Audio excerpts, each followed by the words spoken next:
وَمِنَ النَّاسِ مَنْ يَقُولُ آمَنَّا بِاللَّهِ وَبِالْيَوْمِ الْآخِرِ وَمَا هُمْ بِمُؤْمِنِينَ.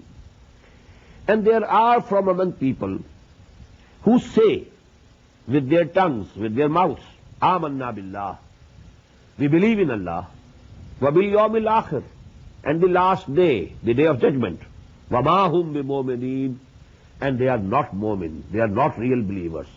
They profess to believe, they claim to believe, they say with loud words, we believe in Allah, we believe in the hereafter, in the day of judgment, but they are not believers. Now who are they? First of all, please note, they are actually two categories who are being referred here without giving them any name. Allah subhanahu wa ta'ala has not given them any title. But as far as we can understand, there are two types of people who are being discussed here. Generally people think that they are only munafiqeen, the hypocrites. But actually hypocrites as well as the Jews of Medina, both are included in this category. And actually hypocrites were also people under the influence of the Jews of Medina. They were under their influence. And they were the shayateen, people which we shall very presently read in these ayat also the word. وَإِذَا خَلَوْا إِلَىٰ شَيَاطِينِهِمْ قَالُوا إِنَّا مَعَكُمْ إِنَّمَا نَحْنُ مُسْتَهْزِئُونَ. So actually this description, as you say in English, free to whom it fits. This is a narration and it fits two groups of people of that time. Number one, the Jews. Number two, the Munafiqun, the hypocrites, who said they were Muslims, but they were not Muslims, they were not Mu'mins. Why Jews? Because here you find, يَقُولُ آمَنَّا بِاللَّهِ وَبِالْيَوْمِ الْآخِرِ, not bil Rasul.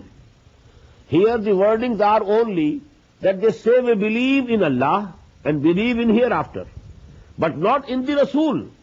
We don't believe in the messenger. At least this is not their saying.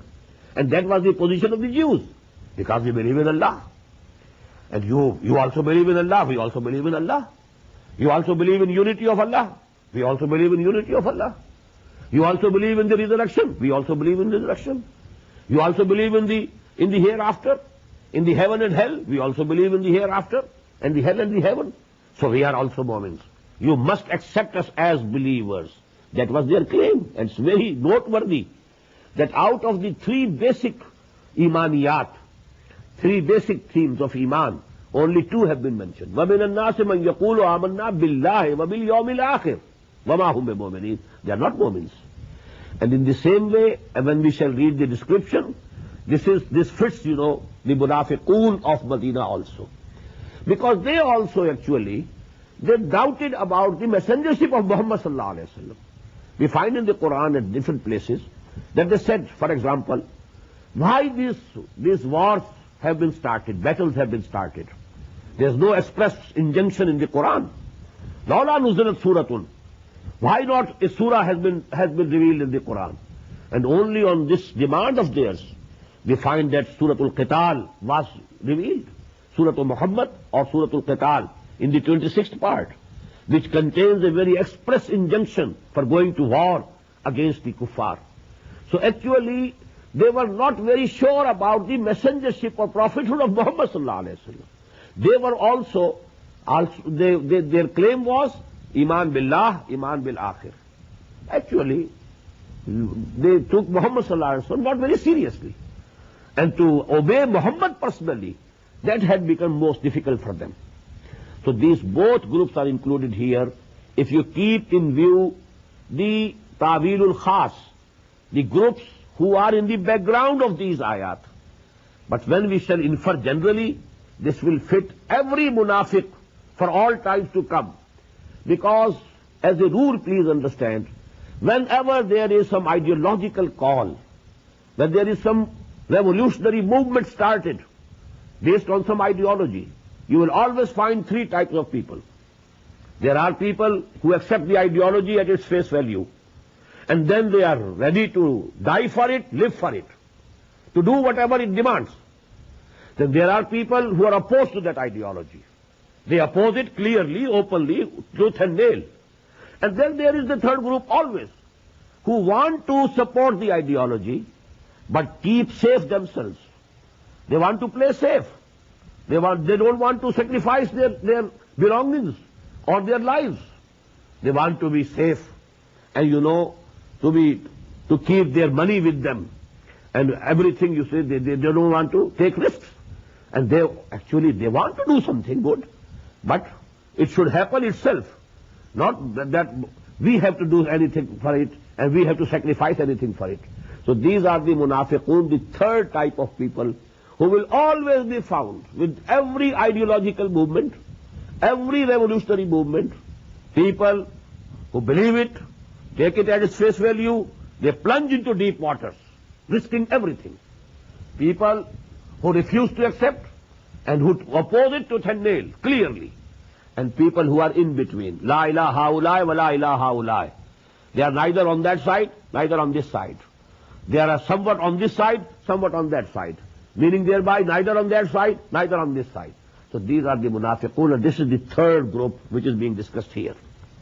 وَمِنَ النَّاسِ مَنْ يَقُولُ آمَنَّا بِاللَّهِ وَبِالْيَوْمِ الْآخِرِ وَمَا هُمْ بِمُؤْمِنِينَ. And they are not believers, they are not the real mu'mins. يُخَادِعُونَ اللَّهَ وَالَّذِينَ آمَنُوا. They try to deceive. يُخَادِعُونَ, I've added the word try. They are trying to deceive Allah and the people who believe, the real believers. Mukhada'ah, this is Baba Mufa'ala, this is trying against each other. So yukhadi'un Allah وَالَّذِينَ آمَنُوا. They are trying to deceive Allah and people who believe, the mu'mins. وَمَا يَخْدَعُونَ إِلَّا أَنفُسَهُمْ. And they are not deceiving anybody except themselves. They are deceiving themselves. When they claim they are mu'min, they are deceiving themselves. When they think that they can please Allah subhanahu wa ta'ala through this verbal attestation only, well, they are wrong. They are deceiving themselves. وَمَا يَشْعُرُونَ. But they perceive it not. They have not the sense that they are deceiving themselves. وَلَا يَشْعُرُونَ. فِي قُلُوبِهِمْ مَرَضٌ. In their hearts there is a disease. There is an ailment. That ailment is of doubt, shak, raib, doubt. And this is actually, this shak and raib, then it goes to develop into nifaq, into hypocrisy. فِي قُلُوبِهِمْ مَرَضٌ فَزَادَهُمُ اللَّهُ مَرَضًا. Allah subhanahu wa ta'ala has increased them in their disease. This is the rule of Allah. This is the sunnah of Allah. This is the habit of Allah subhanahu wa ta'ala. If you take to the right path, He will help you in proceeding forward on that right path. If you choose the wrong path, He will help you. Go ahead, further and further. And if you are in between, He will leave you there. It's your own choice. Imma shakiram wa imma kafura. Allah subhanahu wa ta'ala has given the choice to you, to me, to every human being. When the decision He makes, Allah makes that way easy for him to proceed further and further. All the difficulties of the right path, they are made easier for him. All the big evils of the wrong path, for those people who choose to take that wrong path for themselves, then they are made easy for him. When they go after one big evil to the another bigger evil, and then to the still bigger evil, they go forward. So actually this is the habit of Allah. فِي قُلُوبِهِمْ مَرَضٌ فَزَادَهُمُ اللَّهُ مَرَضًا. Allah has increased them in their disease. وَلَهُمْ عَذَابٌ أَلِيمٌ. And for them is a very painful torment. بِمَا كَانُوا يَكْسِبُونَ. On the basis of, because of the lie that they had been telling. Because they were saying we are mu'min, they were not mu'mins. This was the lie that they were saying, they were telling.